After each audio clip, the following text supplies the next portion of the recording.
Olá, inovadores! Esse não é mais um podcast comum. Nós estamos diretamente aqui do Enix, no nosso DomoCast, em uma collab. Sim, dessa vez eu não vou ser a entrevistadora, nem a apresentadora, mas eu vou ser entrevistada por ninguém mais, ninguém menos do que a Daiane, que é a proprietária da EARC, e nós teremos agora uma collab da EARC Cast. Sejam muito bem-vindos e aproveitem. É isso aí, gente. Um episódio totalmente diferente, diretamente aqui da Enix. Hoje, lógico, ela é a estrela. Com certeza, queremos saber um pouco mais. Todos os ouvintes do EARCcast, Carol, quem conhecer um pouquinho da sua história. Conta pra gente. Prazer pra mim estar aqui com uma pessoa tão iluminada como você, sabia?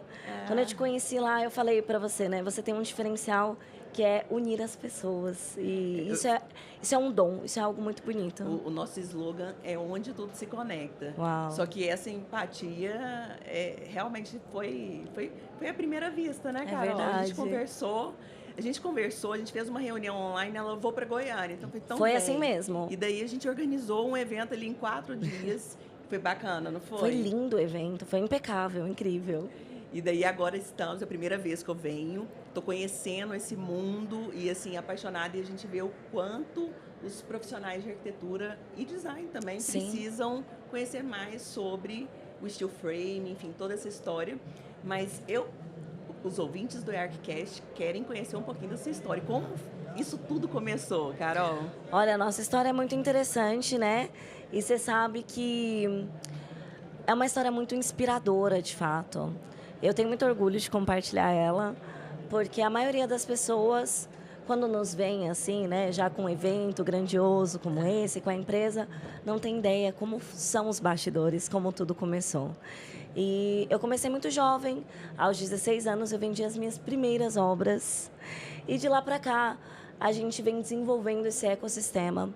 E a gente decidiu... E você não é arquiteta, Não, né? eu não tenho formação nenhuma. Autodidata total. Total. Meu pai também nunca foi engenheiro, mas sempre fez obras. Entendi. Então eu brinco que o meu ambiente, né, as minhas brincadeiras era no canteiro de obra. Eu achava o máximo visitar as obras com meu pai. Então sempre foi muito natural para mim. Mas o steel frame é algo diferente. Então, aprender sobre algo diferente tão jovem tem muitos benefícios. Sim. Porque eu nunca tive contato com a alvenaria. Nunca foi a minha realidade. Então, eu já aprendi com um método inovador. Então, Dai, a nossa primeira experiência com Light Steel Frame foi nos Estados Unidos. E foi o meu irmão que teve o primeiro contato. E aí, ele trouxe para o Brasil a tecnologia. E eu sempre fui o braço do marketing. E aí eu entendi que havia ali uma oportunidade, um oceano azul, e a gente começou a divulgar esse sistema construtivo de uma maneira estratégica. E aí nasce o Enix também, porque nós precisávamos ganhar autoridade perante o mercado. O Enix, 7ª edição, Sim. né? Como foi o começo de estudo? Eu também já fiz eventos assim, grandes, de 2 dias, 3 dias, e a gente sabe que não é fácil. É verdade. E, gente, de verdade, assim, eu tô chocada com a energia dessa mulher. Porque, assim, todo mundo quer tirar foto com ela e ela apresenta todos os palestrantes, né? Parabéns, Carol. Você eu até realmente... pensei em fazer com IA, mas eu acho tão robótico. Eu acho que, assim, sempre tem uma história pessoal para contar, quem está subindo ali no palco. Então, por mais que o esforço seja maior, mas eu acho que fica muito mais humanizado, sabe? As pessoas se sentem mais especiais, que estão ali se dispondo também, né? De compartilhar os seus resultados. Eu achei bem bacana também, é a primeira vez que eu vejo a questão do palco. O palco mais baixo, essa proximidade, eu achei incrível. E essa visão 360 do evento também. Sim. Né? Que você está ali lá em cima, naquela parte ali tem uma do área Black. VIP ali do Black, super bacana. Já pro próximo, É oitava, já isso. vendendo aqui, garantam a sua entrada pro Black, né? É lá Porque que os tem negócios acesso. acontecem, né, Dai? A gente está aqui o tempo todo fazendo negócios, conversando, fazendo networking, conhecendo. E, Carol, assim, quais são os próximos passos aí? Conta pra gente. Acabou a Enix, já começa a organização do próximo? É bem isso, é tipo carnaval, sabe? É. Mas respondendo a sua pergunta anterior, né? Como que foi o primeiro evento? Sim. O nome, né, Enix, significa Encontro Nacional de Inovação na Construção. A gente tinha uns grupos no WhatsApp com montador, engenheiros, enfim, profissionais da área.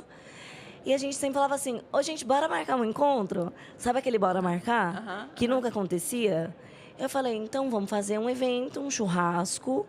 Só que a gente já agrega um conteúdo também. Não só pra gente se conhecer. Foi assim que nasceu o primeiro Enix. Que bacana. Era um encontro de profissionais da área. E o primeiro já foi um grande desafio. Porque a gente não tinha nem recurso, nem patrocinador. Fizemos uma adaptação na estrutura da fábrica para receber as pessoas lá. Montei um palco, enfim. E o primeiro Enix foi a greve dos caminhoneiros. Então, ninguém chegou no primeiro evento. Nossa. Eu tive que remarcar 15 dias depois. Então, a gente já começou com desafio. De eventos, assim, as pessoas não sabem o que são, são os bastidores de evento. Meu Deus. Né? Tudo acontece, tudo pode Tudo acontecer. acontece, gente. Mas é aquela história também. Primeiro você começa, depois você melhora, É né? isso. E depois o primeiro acaba que você supera ali os desafios e tem mais gás para fazer os próximos. Sim. E eu imagino você vendo o evento lotado desse tamanho, qual que é a sensação, lembrando aí do primeiro para o sétimo? Primeiro Enix tinha 70 pessoas. Estar aqui hoje com 3.500 profissionais é uma grande realização. E saber a transformação, sabe, que a gente agrega para as pessoas. Porque eu ouço testemunhos o tempo inteiro. Eu conheci alguém no Enix, eu me conectei com um tal empresário no Enix. Então, para nós, assim, é muito satisfatório mesmo.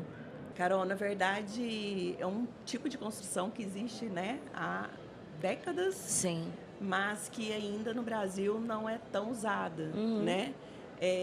Como que você acha? Quais são os caminhos para chegar até o cliente final, para começar a mudar essa cultura? Sim.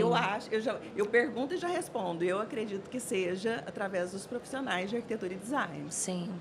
Faz muito sentido. Eu acho que tem que ser uma via dupla, na verdade, porque já aconteceu muito, Dai.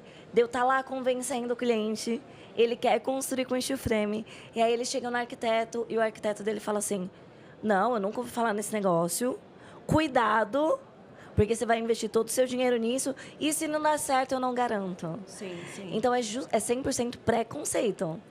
Porque ele ouviu falar, mas talvez ouviu falar pouco, ou às vezes nem ouviu falar.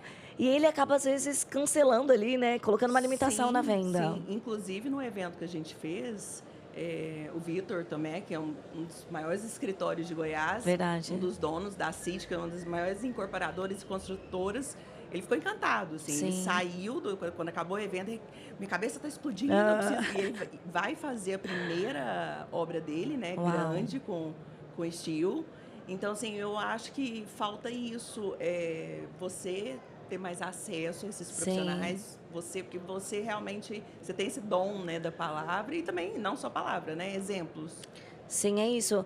Eu acho que um dos caminhos, Dai, além do Enix nacional, que a gente faz uma vez ao ano, é promover outros eventos, como a gente fez lá, o Enix Day, né, em parceria com a EARC, porque nós temos que levar o conteúdo. Porque você pensa, o arquiteto, ele fala assim, eu não vou arriscar o meu CAL em algo que eu não tenho certeza. Mas já é um sistema validado. Quando ele entende melhor, quando a gente leva o conhecimento até ele e não fica esperando ele vir até nós, a gente muda o cenário. E são profissionais que muitas vezes já estão vendo essa necessidade de inovar, mas às vezes não sabem o caminho. Então, por isso que o papel do Enix, do EARC, o conhecimento é o principal fator. Porque o preconceito ele existe até que a pessoa tenha uma experiência com o sistema. Quando ela vê de perto um domo, uma casa em 48 horas, como nós estamos construindo aqui, ela muda a percepção dela. É impossível sair daqui com a mesma mentalidade. Sim, com certeza. Assim como foi transformador ali, em 1 hora de conversa ali no evento, todo mundo saiu realmente encantado. Assim, Sim. O Gustavo mesmo falou assim, sabe qual a chance da gente construir em alvenaria? Nenhuma. Zero, nenhuma. Mas, muito gente, bom. Diminuir esse tempo de 2, 3 anos ali para 6 meses. É muita diferença, né, Dai? Se você fosse defender, assim, tipo, em 3 palavras, assim, ou em 3 situações, entre pessoas, está aqui, o cliente, ele vai decidir alvenaria ou steel frame. O que você falaria isso em poucas palavras para convencê-lo? Agilidade, durabilidade e fidelidade orçamentária. São as 3 maiores dores da alvenaria. As pessoas são traumatizadas com construção porque a nossa mão de obra tradicional está muito ruim. Está muito difícil encontrar bons pedreiros. E tende a piorar. Tende a piorar. Né? Segundo ponto é que todo mundo gasta mais do que previsto. Sim. Então, isso traz uma instabilidade. Gente, eu já vi casais separando por conta de obra. Sim. Mexe com toda a estrutura da vida da pessoa. Com certeza. Não é uma coisa simples, né? Não. E o terceiro ponto é a segurança a longo prazo. Porque hoje na alvenaria, você não consegue ter certificado de qualidade de nada. Você não sabe a procedência daquele tijolo que está sendo utilizado, da qualidade do cimento. A maioria das pessoas não fazem cálculo estrutural na alvenaria, embora seja necessário também. Hoje, qual que é o costume? Uma planta baixa, dá na mão do pedreiro e ele executa. Sim. E aí a gente tem muitas patologias na construção tradicional que o steel frame evita isso. E você consegue ter garantias reais, materiais certificados, qualidade e garantia. Então, você sabe quanto tempo sua casa vai durar. E menos manutenções também, que é um grande problema da alvenaria. Com certeza. Essa questão da agilidade é para todo mundo, né? Sim. É um ponto super positivo, porque uma das maiores dores que os arquitetos nos relatam é sobre o preço que eles cobram do projeto, Sim. mediante o valor que eles entregam, né? Preço que você paga, valor que você entrega. E eles ficam ali com esse casal, com essa família, enfim, exatamente 2, 3 anos. Então, assim, uma dor ali, uma das principais já resolve com essa agilidade. Se ele consegue entregar mais rápido, ele consegue atender mais clientes. E uma outra dor também que eles sempre relatam é a questão do vai e volta de projetos. Sempre, assim, tipo, já é cultural. Assim, o cliente ele demora meses ou até anos para a escolha do terreno e depois que o projeto é para ontem, né? Então, isso também, porque até onde eu entendi, com o steel frame não tem esse vai e volta também. Não, né? é muito mais simples. E outro ponto, né, Dai? O fato de demorar esses 2, 3 anos faz o cliente mudar de ideia várias vezes no meio do projeto. Sim. Então, o arquiteto acaba tendo muito retrabalho. Como o steel frame é rápido, a gente consegue pegar ali aquela empolgação do cliente. Então, já comprei o terreno, a arquitetura definida, construção. Sim. Ele não tem muito tempo para ficar pensando. É óbvio que, se for necessário fazer algum ajuste em loco, a gente vai fazer. Mas pode acontecer ali no meio do caminho, né? Descobrir um bebezinho, tá vindo um bebezinho novo. Ou, enfim, entendeu a necessidade de se modificar alguma coisa? No steel frame também é possível. Embora, no nosso caso, o planejamento seja mais importante do que até a própria execução. É o que vai garantir com que o sistema, a gente consiga usar os principais atributos dele. E quando a gente pensa em agilidade, Dai, a gente está acostumado hoje a pegar nosso celular. Sim. Gente, um site demora 15 segundos, 30 segundos para abrir, as pessoas saem. Exatamente. As pessoas estão muito rápidas. Nas redes sociais, você tem que prender nos 3 primeiros segundos, né? Mas a gente continua construindo como no tempo das pirâmides. Sim. No tempo dos escravos. Uhum. A nossa forma de construção era para a escravidão. Não é para alguém continuar construindo dessa forma, sendo remunerado por isso. Ela é muito insalubre.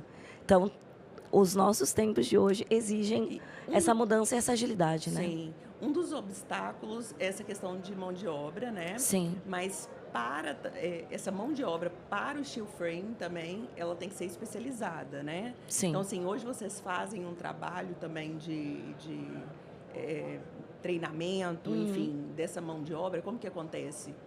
O ponto é, Dai, o pedreiro, ele é uma mão de obra artesanal. Então, o que acontece? É uma profissão passada de geração em geração. Uhum.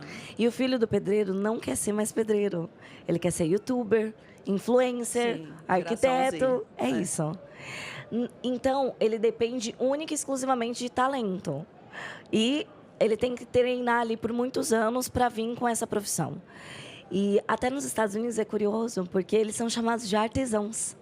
Eles não são chamados de pedreiro. Uhum. Eles falam assim, tem artesãos aqui nessa obra? A gente fala, tem, ali executando o muro. Porque eles até gostam, eles acham bacana o sistema construtivo, mas não tem disponível. Então, quando você pega um artesão, você vai ter uma boa obra de arte, se ele for um bom artesão. Sim, sim. Já no sistema industrializado, é o oposto, é processo. Então, ele tem que seguir a norma, seguir processo, seguir o projeto. Fez essas 3 coisas, ele já vai se qualificando. Nós temos os nossos cursos da Steel Pro, né, que nós formamos os profissionais, capacitamos eles em 4 dias, desde leitura e interpretação de projetos, como prever patologias nas obras, e também a parte de orçamentos e vendas, né, que é uma dor. Sim. A maioria dos profissionais não sabe fazer uma boa apresentação, não sabe vender o sistema como deveria, e a gente ajuda eles nisso. E a gente entende que esse profissional ele demora de 2 a 3 anos para se tornar um montador oficial. Então, ele começa como um ajudante, ele vai para um montador júnior, até se tornar um montador sênior. Porque ele precisa pegar diversas obras diferentes para que ele esteja 100% habilitado. Mas a gente acompanha nesse processo. Então, quando os clientes compram material conosco, a gente inclui 3 visitas técnicas. Nessas visitas, a gente faz um laudo completo de tudo que está sendo executado e orienta se precisar mudar alguma coisa ali no meio do processo. É muito mais fácil de mapear. Excelente, eu estou encantada por essa mulher, com energia única, encantada com o evento, parabéns, porque eu sei o que é fazer um evento assim. Muito obrigada, Parabéns, te desejo todo o sucesso do mundo. Aqui, nossa parceria aqui não acaba, pelo contrário. Começou agora. Agora que vai começar, gente. Isso. É isso aí, obrigada por ter Eu que agradeço, visitado. Dai. E conte conosco para levar toda essa informação para os profissionais de arquitetura e design. Com certeza. E vocês, arquitetos, fiquem ligados por aqui, que a gente ainda vai ter muita parceria junto, que vocês também vão ser beneficiados com isso. Obrigado por assistir mais um Enix Cash em parceria com o Arquicash. É isso aí.